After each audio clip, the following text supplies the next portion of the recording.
Oh, hey there. I heard that you have a midterm coming up. And what better way to study for the midterm than to watch some recitation videos? And of course, if you've made it this far, then I applaud you. You haven't given up watching recitations. I'm sure that'll do you well on the midterm. Anyway, let's do some problems that more closely resemble things you might see on the midterm. Many of these are things that we've actually already done in previous recitations, but we're bringing them back. We're going to do them more quickly than we did back then, so I understand your time is important. You don't want to waste it. Also, there will be some new ones thrown in there, so the things to follow along, try to do it on your own before I do it. And if you're capable, then you'll be just fine for the midterm. Okay, let's start with this first one. Express the system specifications using propositions. We're given P, user enters a password, access is granted, the user has paid the subscription fee.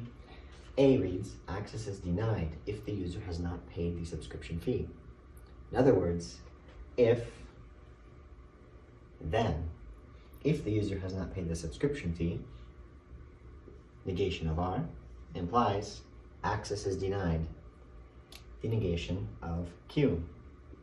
Part B, if the user has not entered a valid password but has paid the subscription fee, then access is granted. Another implication. Not P and R, in parentheses, imply access is granted. Q. Move on to part 2. P and Q implies P or Q.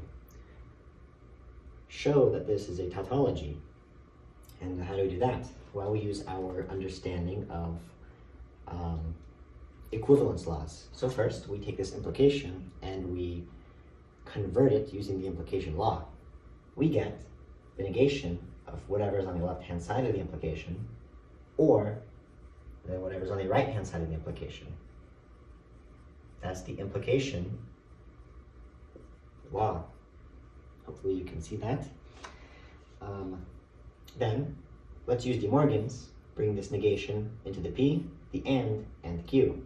We get the negation of P, or the negation of Q, and then whatever is left over has not changed.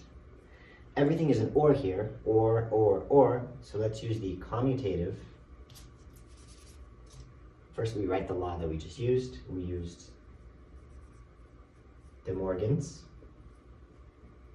We see that there's ors everywhere, so we can move things around as much as we want. Let's rearrange things. Let's pair up the not P with the P. And then let's also pair up the not Q with the Q. This would be the associative and commutative laws. From here, we have a not P or P, that's just true, it's always true, with the negation law. We also have not Q or Q, of course that is also always true. True or true, obviously. This truth absorbs the other truth in a sense. We just get true. We used the negation law, and to get from this step, true or true, just to one true, we use the domination law. In a sense, this true dominates everything else, whatever that might be. Of course, everything else is just true, so we drop it off, we get just left with one truth symbol. And we're done. Part 3. Show that these two expressions are logically equivalent. We can either begin with this one and work our way over here, or this one and work our way over there. Let's begin with this one on the left. Not P or not P and Q.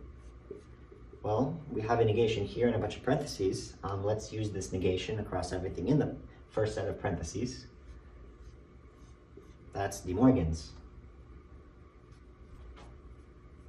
I'll just write DM right here for De Morgan's.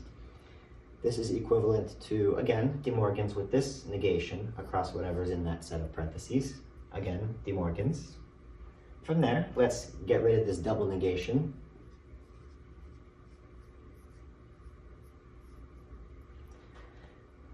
From there, we use the distributive law to kind of and this expression or this proposition between the P and the Q.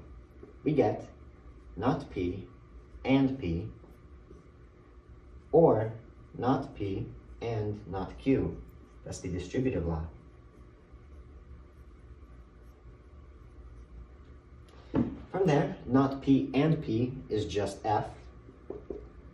It's always false by the negation law.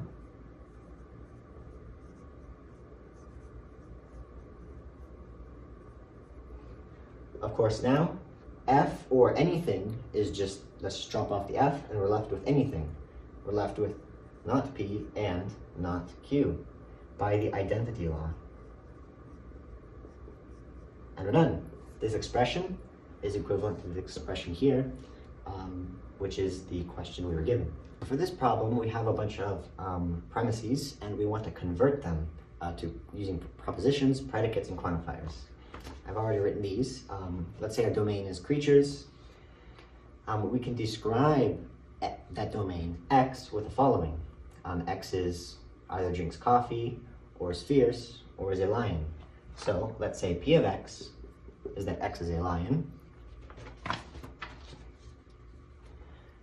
Q of X, X is fierce. R of X, X drinks coffee. All lions are fierce. We get the universal quantifier. If X is a lion, this implies that X is fierce. Now we don't have, it doesn't always seem obvious that we have an implication, but because we have the universal quantifier, usually we'll have the implication right there. Also, we see the keyword are or is, that also usually denotes that we have some implication there. You'll never have the implication when you use the existential quantifier, as you'll see. 2, there exists an X, which is a lion, and does not drink coffee. 3, some fierce creatures do not drink coffee. Again, there exists an X, which is a fierce creature, and which does not drink coffee. We do the same thing over here, but we have to determine if there are any new things that can be inferred. All insects have 6 legs. Dragonflies are insects. Spiders do not have 6 legs. Spiders eat dragonflies. So we see that our X could be just creepy crawlies, right? So that creepy crawly could be an insect, could have 6 legs. Or individually, our creepy crawly could be a dragonfly or a spider. Let's create our predicates. Let's say I of X. X is an insect. S of X. X has 6 legs. Then E of X comma Y, we have a predicate with 2 variables as inputs. X eats Y. So one creepy crawly would eat another creepy crawly. For example, spiders eat dragonflies more individually. So with these predicates, we now convert our 4 sentences into the first 4 steps. 1, all insects have 6 legs. All of X, I of X implies S of X. 2, dragonflies are insects. That's I of dragonflies. We just plugged dragonflies, which is one of the specific variables, into X for our predicate, I of X, that is, X is an insect. So dragonflies are insects. 3, spiders do not have 6 legs. Not S of spiders. For the same reasoning as 2. And 4, can you see? Okay, spiders eat dragonflies. E, spiders, comma, dragonflies. Okay, we move on to step 5, where we have to get more creative. Well, let's just use the universal quantifier. We plug dragonflies into step 1. I of dragonflies implies S of dragonflies. And that's just the universal instantiation law on step 1. For part 6, Okay, well, we have I of dragons, and we have I of dragons plus S of dragons. By modus ponens, we get simply S of dragonflies. Must be true. That's modus ponens on steps 2 and 5. Hopefully you can see that. Step 7. Again, we plug spiders into our first law, a universal instantiation. We get I of spiders implies S of spiders. That's universal instantiation. On step 1, plugging in spiders for X. For step 8, we have not S of spiders, which is the negation to the right hand of this implication. So by modus tollens, we must assume the left-hand side of this implication must be false. Not I of spiders holds true.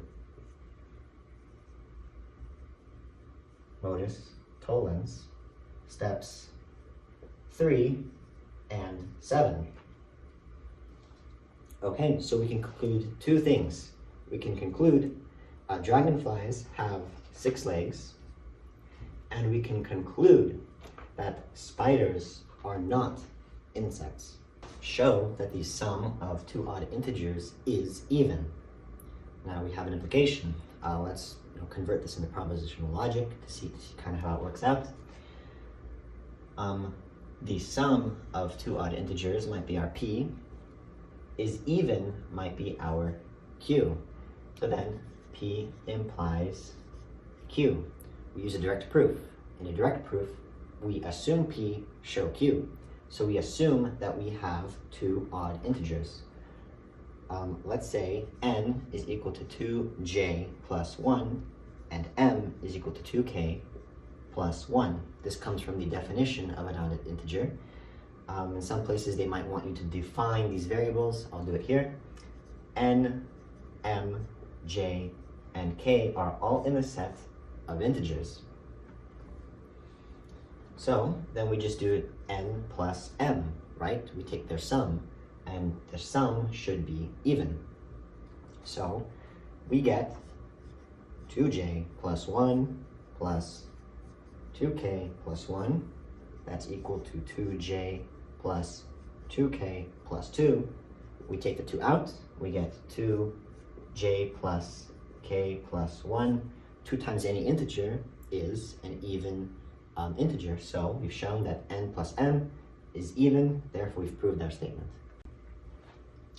If n squared is odd, then n is odd. Now in the question, they don't have this if here, but I assure you that the if is still there. We're still dealing with an implication. We're also told to assume that n is an integer. That's just something to assume for this entire proof. It's not something we have to change when we're doing the proof itself. But n is an integer, and if n squared is odd, then n is odd. And wants us to use a proof by contraposition. So in a proof by contraposition, our assumption, well, let's set it up into propositions. We have P and we have Q.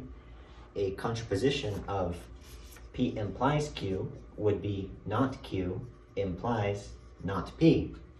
That would be the same as saying if n is even, then n squared is even. So let's do the proof this way. From there, it's kind of just like a direct proof. Assume left, prove right. N squared is equal to 2k squared. Right? 2k being the definition of an even integer. So again, n and k are both in the set of real numbers, or the set of integers, I mean. From there, we get 4k squared. Doing some algebra, that's 2 times 2k squared. 2 times any integer is still an integer, so n is also even, therefore n squared is even. We've proven the right-hand side of our implication. The assumption holds true, therefore the original statement must be true as well. Okay, so we use set builder notation to give valid descriptions of these sets. Now we did this again last week actually, but let's do part A a little differently. We can do this a little differently than the way we did it last week. It'll still be the correct solution. This time, let's say that we just have some integer x, right? It's in a set of integers on the condition that x is equal to 3a, where for some a also in the set of integers. From there, we add a new condition. 0 is less than or equal to a, which is less than or equal to 4. Right? Doesn't that make sense? 3 times a, where a is 0, gives us 0. 3 times a, where a is 4, gives us 12. And for every other integer in the between 0 and 4, that's an integer, we get the other values in the set. So we're done with a.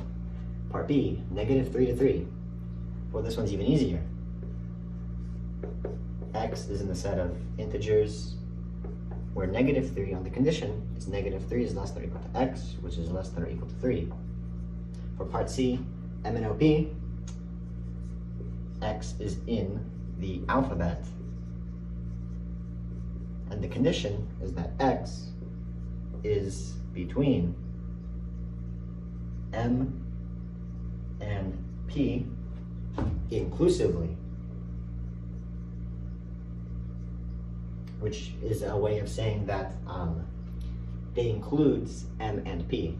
If we just said between, then that would just give us N and O. So by mentioning the inclusive part, then the between becomes like, kind of like x is less than or equal to P, or less than or equal to M. We could have just done it like this as well. Show that A is a subset of B if and only if B complement is a subset of A complement. Assume that A and B are subsets of the universal set U, okay, whatever. So this if and only if is just the same as a biconditional operator. So we can also write it like this if we wanted to, but A subset B, recall that we can convert, so we can do it either way. Go from left to right or right to left. Really, we have to show it both ways, but if the steps are reversible, then we won't have to do that. Let's begin with A subset B. Let's convert it to like a propositional type format. We'll say that some variable x is in the set A, which implies that x is also in B. Where did we get this implication? Well, A subset B. We have A, and it's contained in a larger subset, or set B. So A is a subset of B. If we have some variable x, and x is in A, doesn't that imply that x is also in B? So that's where that implication comes from. We can convert this subset symbol into a right-facing implication. Okay, from there, this is just equal to the following. Let's use our understanding of contraposition. Let's say that negation of x in B implies the negation of x in A. And we just did that arbitrarily. We could have started probably using many different rules, but all we can really think of is to use the law of contraposition. This is equal to this over here. We switch both sides of the implication and negate both sides as well. From there, we're basically done. We have that x is not in B, which implies x is not in A. Just another way of writing this above line right there. From there, x is in the complement of B, which implies x is in the complement of A, right? If x is not in B, then x must be in the opposite of B. And that's just the way that this kind of propositional logic, equivalence laws kind of work out. So then we're done. This is just equal to here. That's equal to B complement, which is a subset of A complement. Now we've shown that A subset B implies B complement subset A complement. What about the other way around? Notice all the steps are reversible. So let's just say steps are reversible by condition is proved. All right, why is f not a function from the set of real numbers to the set of real numbers if, now again, this is our input and this is our output, so we can input a real number and we can get out a real number. Well, a is not a function. We know why, because for at least some value that can be input, we get an undefined variable out of it. So for example, f of 0 is equal to 1 over 0 is undefined. And functions must be defined for every element in the domain. So this is not a function. B. Well, so we get the square root of x. How about f of -1? We get the square root of -1, and that's not defined as well. The square root of a negative number is not a real number because it would be imaginary, and imaginary numbers are not included in a set of real numbers. For C now, f of x is equal to plus or minus the square root of x squared plus 1. Well, we have two outputs for one input, so functions can only have one output for each input. We can show this is the case. F of 2, for example, is equal to plus or minus the square root of 4 plus 1. We get plus or minus the square root of 5. Is it plus square root of 5 or minus square root of 5? We don't know because it's not a function. Okay, from these functions, from the set of integers to the output of the set of integers, are they one-to-one and or onto? Let's make a matrix right here. Part A, we have f of n equal to n minus 1. To show it's one-to-one, we plug in two different variables and see if they're equal to each other. Let's do f of n equal to f of n prime. This could have been f of a equal to f of b, or f of x equal to f of y. We'll just do it like this. We should know the many different ways we can solve a problem. So that's n minus 1 equal to n prime minus 1, n equal to n prime. So we're done. It is one-to-one. Is it onto? Okay, well, we set f of n equal to y equal to n minus 1. We reverse the equation, solve it for with respect to n. Y plus 1 is equal to n. At this point, we look, are there any counterexamples? Is there some y that makes n impossible? No, we don't see that, so we plug it back into the original equation. F of y minus 1 is equal to y minus 1 plus 1. That's just equal to y. We get y out of it, so our function is onto. You know, as we did up here, f of n equal to f of n minus 1. I'm sorry, f of n prime, we get n squared plus 1 equal to n prime squared plus 1. We get n squared equal to n prime squared. We square root both sides. Plus or minus n is equal to plus or minus n prime. So we're told, we already see that this is not one-to-one. So we can't prove it, we have to disprove it. Let's give two counterexamples. F of 1 is equal to 1 plus 1 is equal to 2. F of -1 is equal to 1 plus 1, which is also equal to 2. So by counterexample, B is not one-to-one. Is it onto? Y is equal to n squared plus 1. We get y minus 1 equal to n squared. The square root of y minus 1 is equal to n. From here, we think, are there any examples of y, like even one value you plug into y that makes n impossible? And we can. For example, if y is simply 0, then we get the square root of -1, which is equal to n.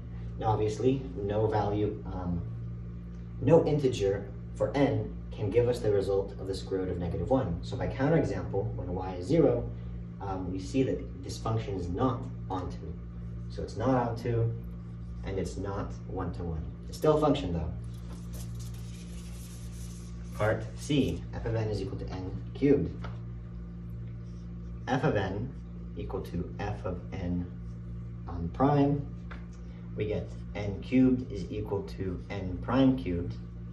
We take the a cubic root of both, we get n is equal to n prime, and we're done. It is 1 to 1. Is it onto? Okay, so for here, let's reverse it. We would just get y is equal to n cubed. We get square root of y cubed equal to n. So we can already see that if we plug in 2, for example, if y is equal to 2, then we get that y, or that 2, is the cubic root of 2 equal to n. Now, obviously, the cubic root of 2 is not an integer, and we're dealing only with input that are integers and outputs that are integers.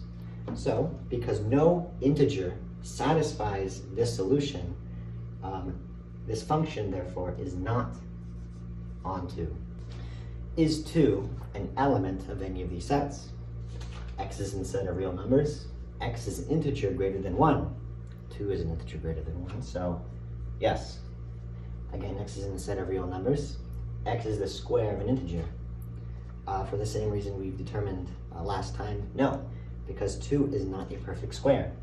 In other words, some integer squared cannot give us 2. In fact, it's 1.41 squared that gives us 2, and 1.41 is not an integer, which was a condition brought upon X.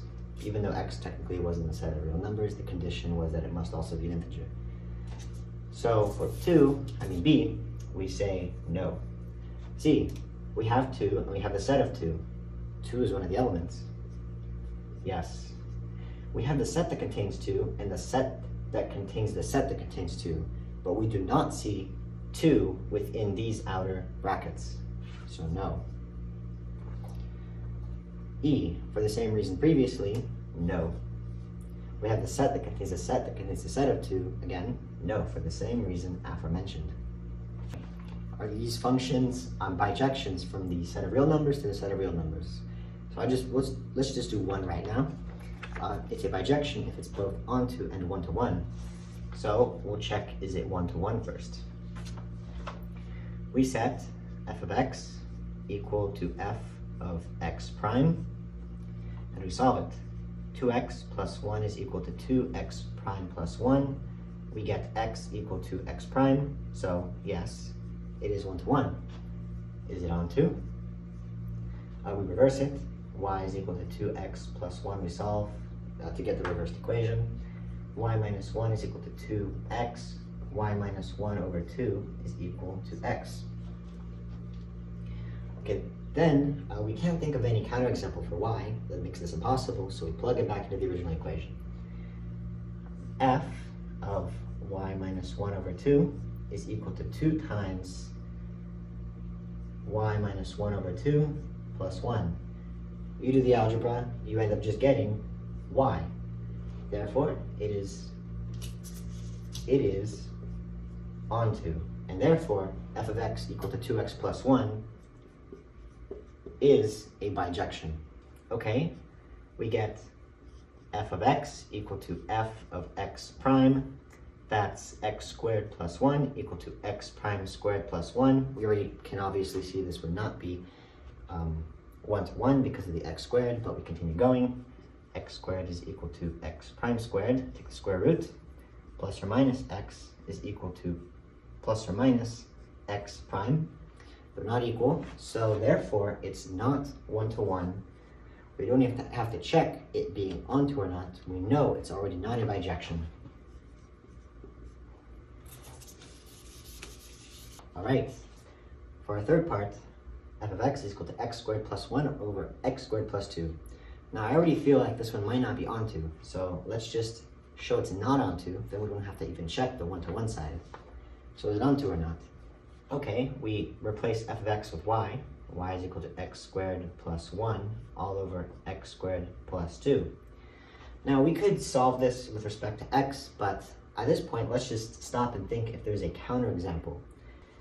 Let's say y is equal to 0.